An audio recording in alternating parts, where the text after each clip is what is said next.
Today is March 13th, 2014, and we are here at Effingham DAV Club. I am with Ronald Esker. Ronald was born February 12th, 1938, and my name is Cheryl Walker, and I'll be interviewing Ronald. Ronald, could you state for the record what branch of service you served in? The U.S. Army. And what was your highest rank? Specialist 4th. Okay, would you like to tell your history and your story for us?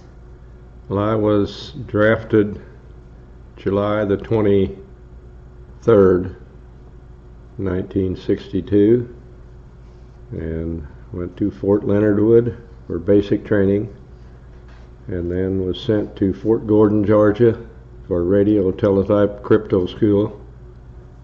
And from there I went to Fort Bragg as my MOS was 053, and I was a radio teletype crypto operator for the headquarters company, 34th Quartermaster Battalion at Fort Bragg the remainder of my time.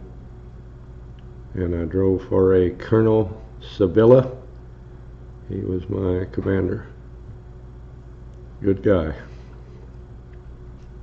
What actually was, you said your MOS was a radio crypto?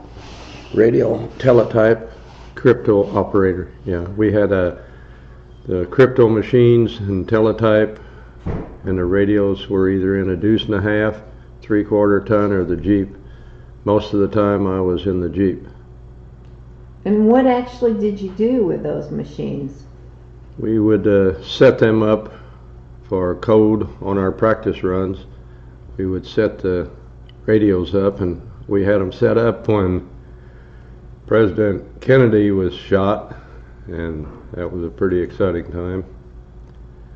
And we got picked up at AP, Associated Press, and UPI on the East Coast there, and we picked up all the news releases, and we had those intact until the colonel picked them up and said, "Those are mine." So yeah, it was, I would like to have kept those and had them. It was on they'd run it out on a yellow sheet of paper off the crypto machine, and it would just print it out. You'd set the crypto machine with whatever you were setting up, whichever screen you were putting in, and then it would jumble it, unjumble it, and print it out in readable English. Did you drive for just one colonel? I drove for Colonel Sevilla and for Major Anderson out of the 34th Quartermaster Battalion, and then I drove a few times for General Westmoreland on weekends. All the company all the company drivers were in a pool of drivers, and we had to drive periodically on post, and that's when I drove for him. What was General Westmoreland like at that time? He was very, very strict. One time we were driving along, and 2 soldiers were waiting at a bus stop and didn't salute the car, and he stopped and busted both of them. So he was pretty well straight Army, I guess you'd say, RA. He was very, very strict and regimental. At noon he'd change clothes, and he took his trousers, shirt, and boots to the PX to be repressed and reshined. So he was a very strict man. Now, how did you get this job?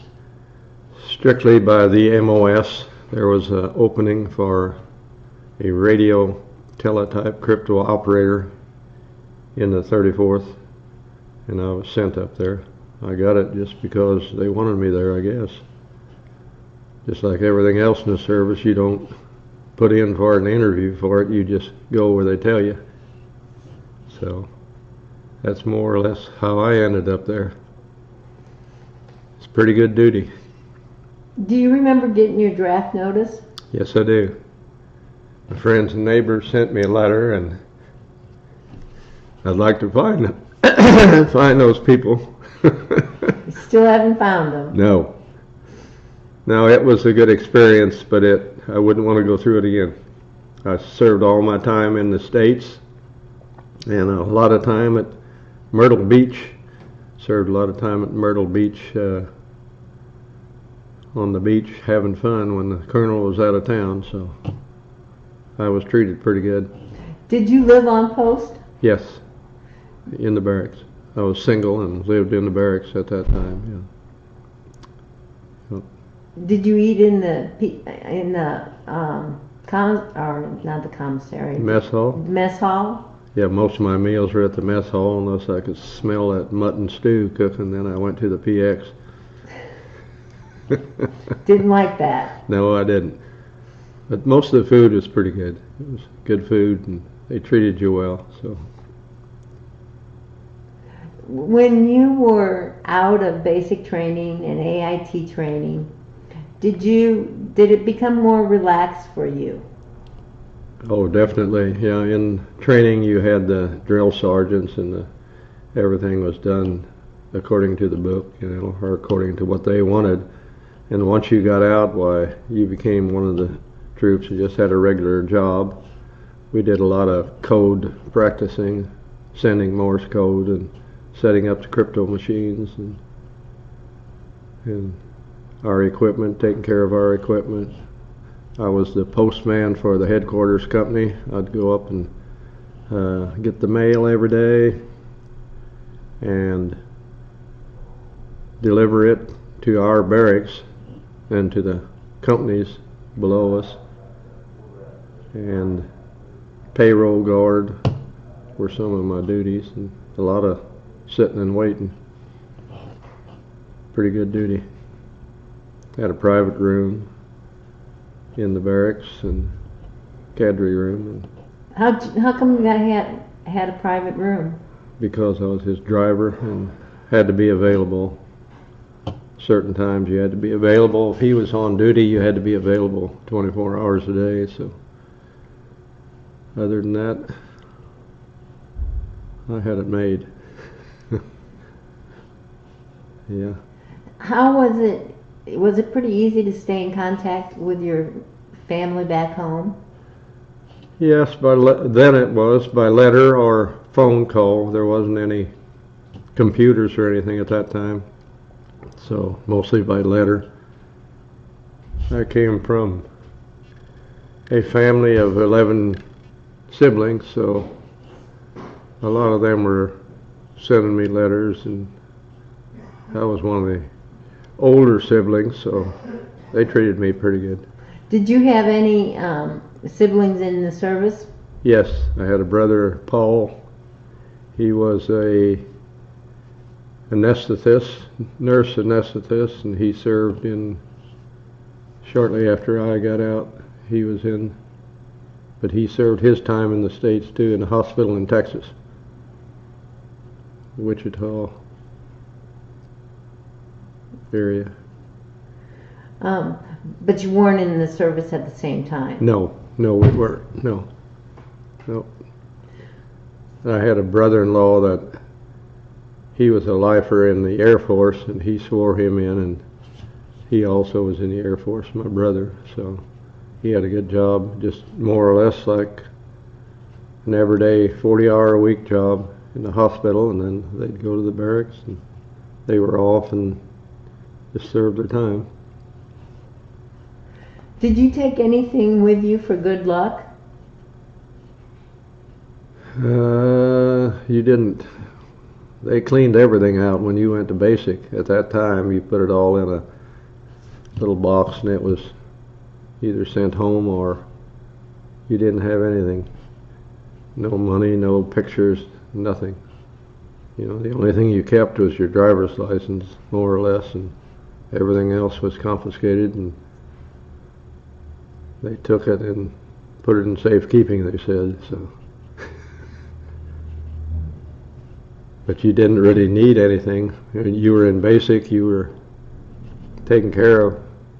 By the time you got settled in the evening, it was time to go to bed, and you got up early in the morning and spent the full day in training, and it was a little bit different. When you got off that, was it a bus that you got off of when Yes. you got to basic? Yes. What was your first thought? What did I get into? Were you with any friends? I was with some people from the area who were drafted at the same time. They weren't, I didn't know them at the time, but I got to know them pretty well in basic. So they were from the area within 20 miles of here. So. And then after basic, you took basic where? Fort Leonard Wood, Missouri. And after basic, where'd you go? Fort Gordon, Georgia. And how long were you there?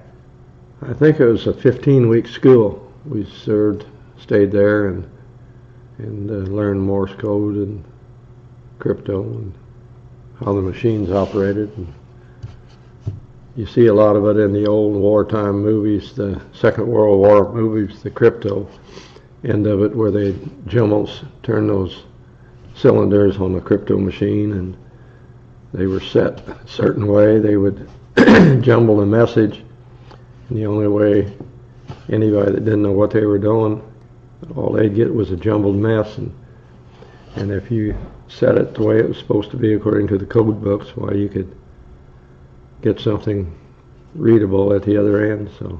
So it's like a second language. You might say so. Oh, yes, yeah. It was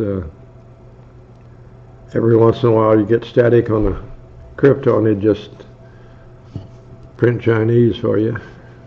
So it was interesting. I enjoyed my job, and we'd go down to the communications shop, and there was a sergeant down there, Sergeant Adamson, I became pretty close with. He had operated in Korea, and he was a pretty fast sender. He could copy 80 words a minute. What was the fastest you could copy? About 45, 50. It was as good as I got. But he was a pretty good guy. He said that one North Korean could jam him all the time. You know, he was better than he was. So, but mainly that Morse code was concentration. Like your did-all, dit, and dit, and daw, and da, and you just hear that in your earphones, and it's just repetition is how you learned it. But I've forgotten about all of that. I don't care to remember it. So you forgot about that? Yeah, more or less I have, yeah. If I hear it, the radio codes, if I hear some of them, I can pick them up yet, but some of them I don't. Like their procedure, it's in the movies is all a bunch of crap. Do they still use that? Some of the radio transmission they use, the language part.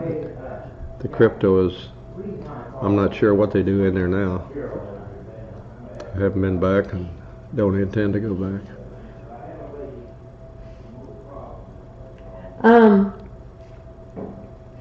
Did you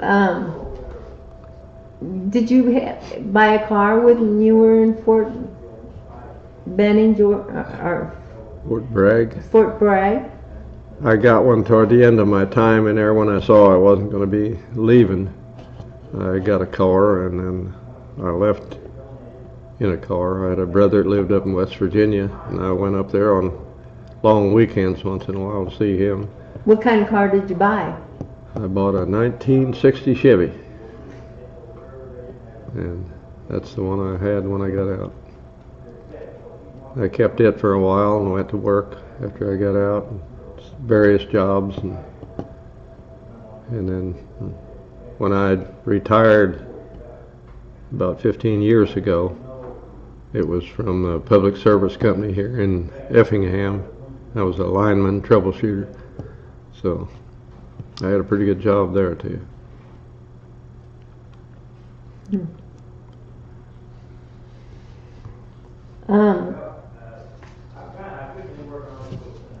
Did you have plenty of supplies while you were stationed? Yes, the headquarters company I was in was actually a quartermaster company, and we handled supplies for the base, and that's what the company personnel did, deliver supplies to the different units. And the ones begging all the time were the Special Forces, and 82nd Airborne was stationed there. So you made sure you always had your supplies. Oh yeah, we had the warehouses, well, just like the Army does. You get so much in every so often. After 10 years, if something sat there for 10 years and wasn't used, it was burned. And that's one thing I didn't agree with. They had field jackets and underwear and uniforms and everything else, and you'd take them out by the semi-load, and you'd pick up a rifle and arm yourself. 2 guys would go out and they'd watch it burn. They'd burn it at the dump, and just because it was 10 years old. Perfectly good stuff, still in the cellophane wrapper, and just burned it because that was a procedure. So. Did you keep a personal diary? No, I didn't. I wish at one time I would have, but you're young and some of that stuff doesn't enter your mind then. You don't think you're going to get old, I guess, and need it. And I know some people that have. My brother's father-in-law kept a diary all the way through Europe and France and Belgium, and he printed a book, and he's still living, and he saw a lot of action over there, and very interesting book.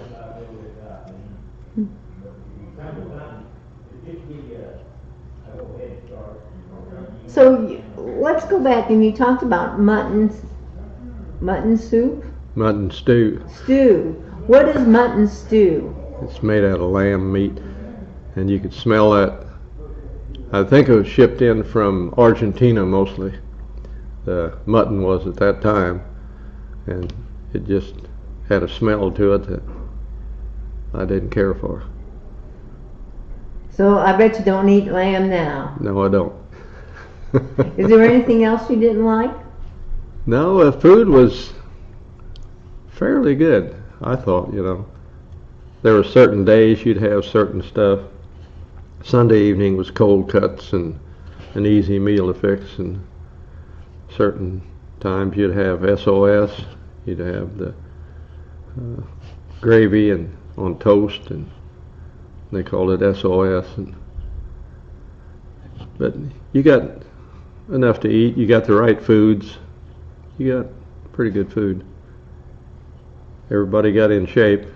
We had guys that lost weight and guys that gained weight. So. What did you do? I gained. You gained? Yeah. I was pretty small when I went into service. I was 125 pounds, and when I got out I was 135, so I gained a little bit weight, and I've gained a little more since I retired, but I always was kind of thin and small. So.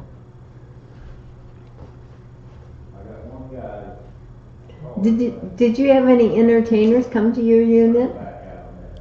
They had a movie theater on base, a couple of them. They could go to the movies, but I don't remember any name entertainers that came that I can recall. It wasn't really heavy war time then, you might say. They were just moving into Vietnam and Laos and Thailand, and they were training the special force units to go in as advisors, is what. And were they doing that at Fort Benning, Georgia? Fort Bragg. Fort Bragg? Fort Bragg, they did that, yeah. That's where they received a lot of training. Yeah. 82nd Airborne did their jump school there. That was their home base, 82nd. And we could go out and watch them jump every once in a while. The old man and I'd go out in the Jeep and just for something to do, I guess. We'd watch the drops at night or during the day. equipment drops, personnel drops. So How was he to work for?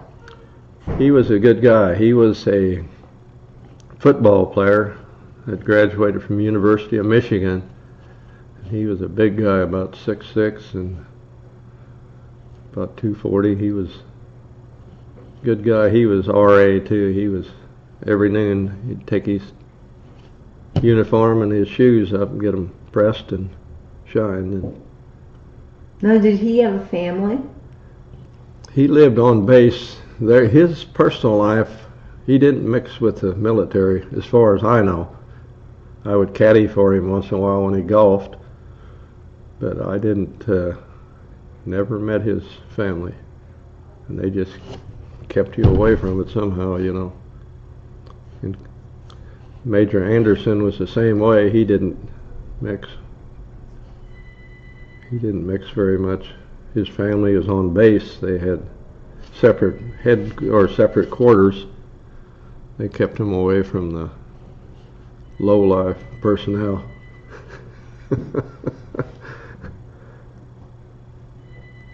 Do you recall the day your service ended? Yes, I do. What were you doing? Well, I was getting my equipment all turned in and got my car loaded and waiting for 5 o'clock to get there. When it was 5 o'clock, I left. I haven't been back to that base since. So How long did it take you to drive home? I went up to West Virginia. I drove part way and stayed overnight at a motel, and then I went the next day to my brother's and stayed a couple days, and then I came home and got home on a Friday evening, and then met some of my buddies and finally got home Saturday morning. So What'd you do for the time after you got out of the service? Did you get a job right away? yes, I had a job. My uncle was in construction, and I went to work right away for him for a while. And after that, I had a job in Mattoon. I went back to that job when my 30 days ran out. You had 30 days to report back to your employer, and then you'd get your old job back. So I did that. I didn't want to work that construction too long, so I got out of that, went back up to Mattoon, moved up there, worked there a while, and then I went with the CIPS, Public Service Company, and started my apprenticeship. Was a meter reader and storeroom man, and then into the line work, and I ended up a lineman. So in the early 60s, before I went to the service, I was down in Oklahoma a few years working construction. So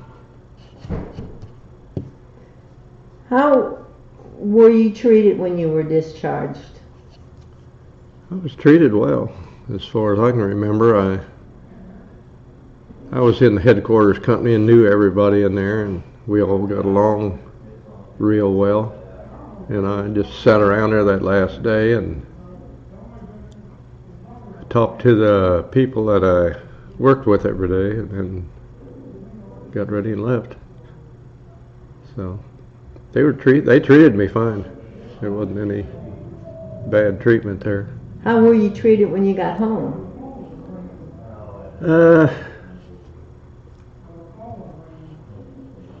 I don't know. You get some smart remarks from some of the people, you know, but mostly it was a small town. They all knew me and knew I was drafted, and some of that stuff I don't know, you forget it, I guess. Forget that it happened, but it got pretty rough later on, you know, with different people. As years went on, the Vietnam War progressed, some of them weren't treated too good. We had a couple guys that went to Canada, and to this day, I don't think much of them, you know. I thought they should have spent their time, but they didn't. So we had two young fellows in town that took off and went to Canada to avoid the draft. But your chances of coming back weren't too good either, so they have to do what they have to do. Did you make any close friends while you were in the service? Yes, there was one person that I ran around with while I was in the service quite a bit, a Michael Ritzko from Lorain, Ohio. And I went to see him several times after I got out of the service, but he has passed away, and now I don't have contact with any of them that I was in the service with at that time. So a lot of the guys can't travel anymore, and I don't travel that much either. So did you go to any reunions or anything like that? We didn't have the reunions at that time that I know of. If there would have been any of them, I think I would have gone, but I never heard of any of them.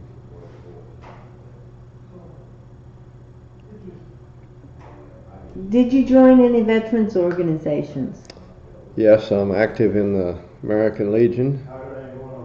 I was commander at the post in Teutopolis and served, came up the ladder before I was commander, and I'm still active in recruiting and doing some work around the Legion Hall.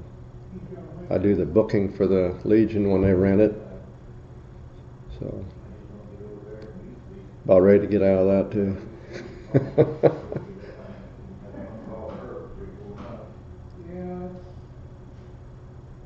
But it's been good. It's been what I did. I enjoyed.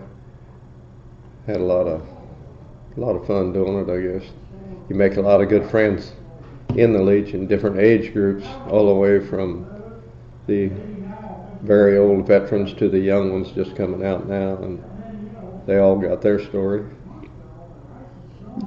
We go up to the school system every year in the fall and do a day with the 5th graders and tell them how we spent our time in the service, how we got there, and what we did, just like I'm doing with you.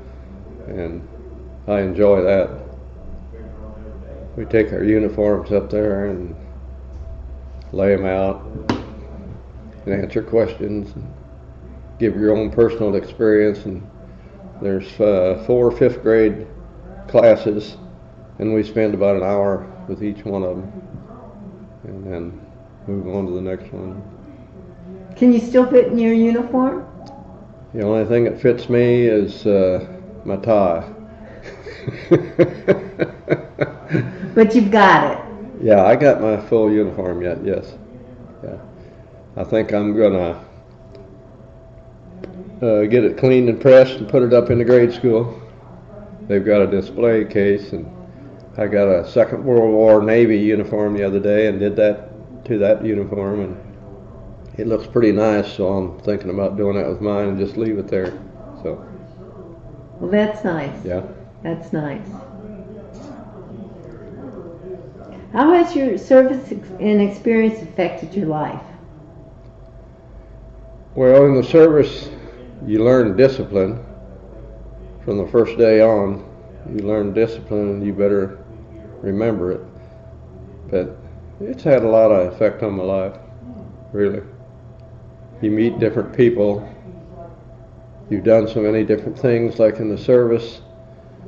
I don't know if I would have been a radio operator, but I enjoyed that experience, and it perks me up.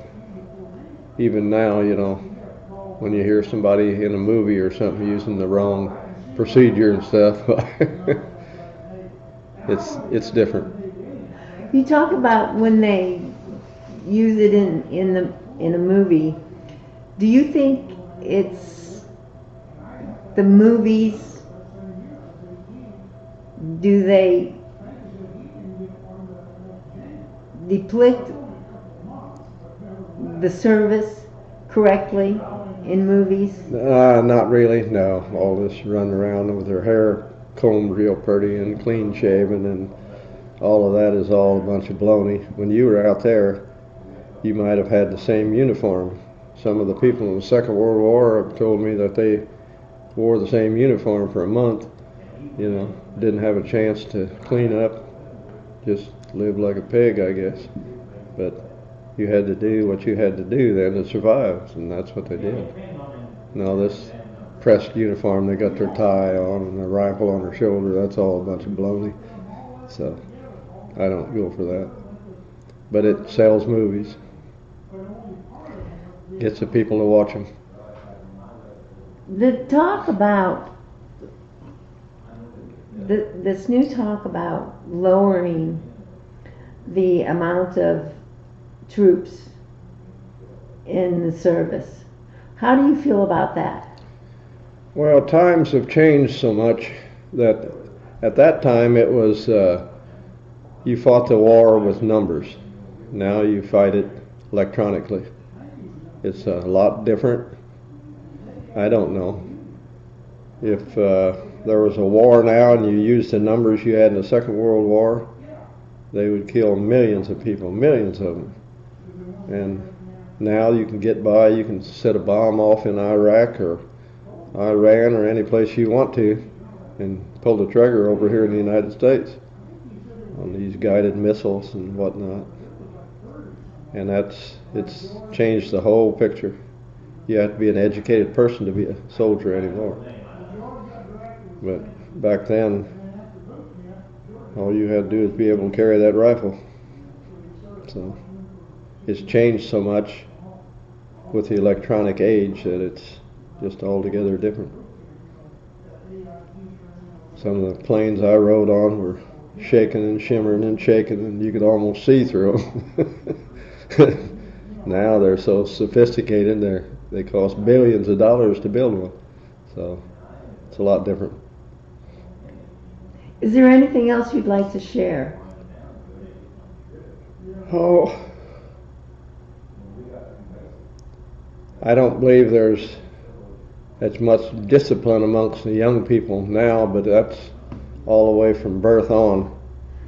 There's not as much discipline in the school system, and that kind of ticks me off, that the kids don't show more respect for the teachers and the elders, their parents and stuff. But I wasn't brought up that way, so I guess that's where that comes from. My parents were pretty strict, and you did what they told you or found out why. But there's not a bit of discipline in the schools anymore that I can see. It's just different. And I think part of that is because the teachers aren't allowed to discipline the kids by their set of standards and rules, but when they took that away, they lost a lot in the school system and the discipline of the kids. But it's gone, so I don't know what you do to get it back, but it's not there anymore. And I think a lot of the kids are just sitting there wanting discipline, and they don't find any of it, and that's why they get in trouble so much. The parents are both working, and they're not home to take care of the kids, so they're just on the loose. I know my grandkids, if I threaten them with a big black stick or something, they straighten up pretty quick. You don't have to use it, but you just have to show them you mean business, and they straighten up. So. Well, at this time, I'd like to thank you for the time you gave our country in serving with our armed forces. And I would also like to thank you for the honor you've given me to hear your story today and take part in your interview. I would like to thank you for that time. You're welcome. Thank you.